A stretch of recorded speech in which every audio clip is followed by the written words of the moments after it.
Have you ever wondered what games you should keep or you should lose?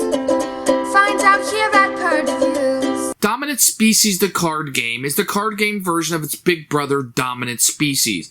And Dominant Species is a game that could take anywhere from 4 to 6 hours to play, plays best with 6 players, and is a pretty heavy worker placement game where everybody has an individualized power. So what this game is trying to do is to make as much cash as possible off of the name of the base game.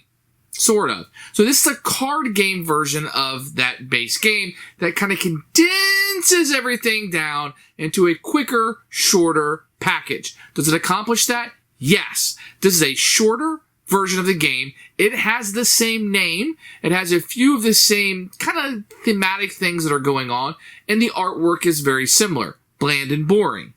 What you're going to get here is a game that is relentless. There's no catch-up mechanism whatsoever. You're going to be winning and losing based on your skill, and that is it. So if you fall behind, you may be out of it for a very long time while you're playing this game. I have found that most people despise this game. They do not like it. Very few people have ever liked this game. There's a lot of playing this card. Wow, I'm going to score a bunch of points. Oh, you just played a card that reduces it or even eliminates it from my tableau. I'm not really into that as much. Of course, it depends on what cards they have and how early you play it, etc., etc. But I'm not a huge fan of that. I don't like when people kind of attack me, and it feels like it has some of that take that in it, which I don't enjoy. I don't really feel like I get the feel of Dominant Species from this game. I see the artwork, I kind of see what's going on, but it's not enough to attract me in. It's not something that I thoroughly enjoyed. I think it's missing that fun factor. Does the game work? Sure. If you're wanting a very punishing game without a catch-up mechanism, it's a card game, plays rather quickly, not too bad, I think this might be it for you. If you're a huge fan of Dominant Species, this may appeal to you, but I think you're going to leave disappointed. I don't think you're going to have fun in that aspect. But a lot of the things from the base game are brought in. I would much prefer just to play the base game. So for me, Dominant Species, the card game, is just a miss. It's a swing and a miss. Didn't bring enough to me, and it's not one that I would actually recommend to you. This is one I would say pass on by. Here's Dominant Species, the card game, which is going to be very different than the big game. You can see kind of the box art right here. You're going to have, I have some additional action cards that are included in mine. And you're going to have a rule book, which we'll take a look at in a few minutes. You will get this little board. It's very flimsy. It's not hard, but it'll be just setting on the board and keeping track of things for you. You're going to get these generic pawns, which are fine. They're nice, and they're made of wood, but they're just generic. And you're going to have regular generic cubes that you'll be utilizing during the game for stats.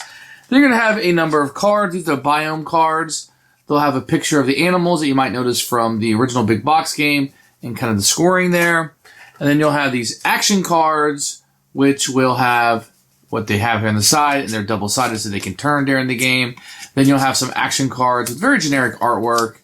It's okay. I mean, the cards, I don't know, they're just so drab looking. Like, I get what they're going for here, but it's just really drab. The cards are thin. They're all right. They're not going to rip on you. They're better than some mass market games, but nothing really to write home about. You do have a little insert, a little bit of empty space here, but for the most part, it fits the game and does a pretty good job at that. Here's the rule book. I'm not really crazy about the artwork they use. They give you a little bit here about the history of it. Whatever. Not a whole lot of pictures inside. You have some of these, but lots of words here. Here's the sequence of play of what you're doing, and they kind of teach you how to use the biome deck, the action cards, and it kind of goes through and tells you how all of that works. Suppressing animals and playing events. Not a whole lot to the game. Scoring, ending the round, and ending the game. And then you have the clarifications of what things are and a glossary at the back. At the back, they have the components without pictures, boo, and some credits. It's okay. I mean, it's probably a little bit wordier than it needs to be, but that's okay. You can learn it pretty good. It does give you some example. And a few pictures, but you can see it's really a wall of text. It is what it is. It's an okay. I give this a solid 6 or a 7 for a rulebook. So to set the game is very easy. This is going to be your turn track right through here. The C card would be the last, which I put right there. Your victory point tokens are put here, and then there'll be a survival track that you'll be taking care of. You're going to have 11 of these cards left over. You're going to take 2 randomly out of the game and set those aside. You'll shuffle up the remaining 9 and put them on top of the C, knowing the C card is the last, and you'll flip over the top biome card. You'll then shuffle all the action cards together, and then you'll draw 7 out, 2, 3, 4, 5, 6, 7, which will become the starting hand of each of the players. On your turn, you can do one of two things. You can play an action card from your hand and play it down into a discard pile, or you can pass. So these cards would be up for each of the rounds. It's going to give you a little bit of information. This is the food that's available. You'll see reptiles get a +1, and arachnids are going to get a -1 to the food chain for this round. So there's going to be two kinds of action cards. You have these little events and the animals. For now, we'll concentrate on the events. Return any animal to its controller's hand. Name one of the 6 animal classes. Suppress all animals of that class. So it's a regression for the turn. You basically just play these cards and you get the power that's listed on them. Each of these animal cards that you can play can do something different. This is the type of animal that it is. This one right here is the number of food chain points it will give you. This will be what it will add to the bioman card. And this will be if it suppresses any animals. When you play it down, you would play it for the top one. If it ever becomes suppressed by another card that was played, you would turn it over. So let's say my opponent had played this on his turn, and he had it where the 5 was up. On my turn, I was to play the eagle, or the bird. I would play that on my side. Because it have a suppression, he would have to flip his over, thus making it less valuable. So let me show you his card. His card was worth 5 points and 2 of these, but when he flips it over, it's only worth 3 and 1 of those. So that's how that suppression on the card would work. Now, if this card was already suppressed and that card was played, then this card would just be discarded out of the game and it would become quote-unquote extinct. At the end of the round, theoretically, you're going to have a number of cards that would be played. Let's say perhaps you had something like this that would be played down here. You can see these numbers up here at the top, and you can see what food is available on these cards.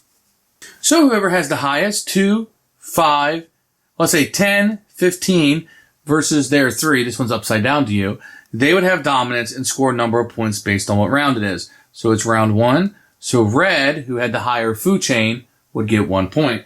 Then if you score dominance, you're going to move up on the survival. So in this case, red would move up because their food chain total was higher. Keep in mind, you're going to get a bonus. So if you had a reptile, which he does, it's going to be a 4, and these will be -1. So let's recalculate this. So this would be 6, and then this would be a 3, which would be 9, 10, 11, 12. A 2, which would become a 1, would be 13. 3 plus 1 is a 4, yeah, and everything would still go to red. But you have to remember the plus and minus those numbers. Then, whoever has the most, so in this case, the sons, 1, 2, 3, to his 0, would score that many points. So red would get an additional 3. With green, nobody had any green, so they won't score. But for the white, it would be green, so he would score 1 point because that's how many icons are listed here. Then everything that you play would go back, you'd kind of reset, you'd move the track marker up, and you would do that 10 times. And that's how you play Dominant Species, the card game.